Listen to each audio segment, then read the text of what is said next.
Satyabama Institute of Science and Technology, Chennai and Sriperumbudur. Salem மாவட்டம் ஆத்தூர் அருகே ஐயனார் பாளையத்தில் குலதெய்வம் கோவிலில் நடைபெற்ற காதுகுத்தும் நிகழ்ச்சியில் பொங்கல் வைத்த போது ஏற்பட்ட புகையால் மரத்தில் இருந்த தேன்கூடு கலைந்து தேனீக்கள் கொட்டியதில் 20க்கும் மேற்பட்டோர் காயமடைந்தனர். காயமடைந்த அனைவரும் ஆத்தூர் அரசு மருத்துவமனையில் சிகிச்சை பெற்றனர்.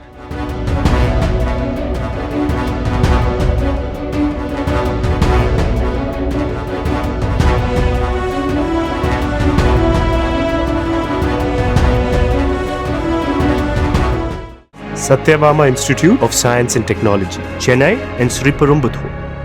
Play Store மற்றும் App Storeல் இருந்து பாலிமர் செயலியை QR கோடு மூலம் பதிவிறக்கம் செய்யுங்கள். செய்திகளை உடனுக்குடன் பெறுங்கள்.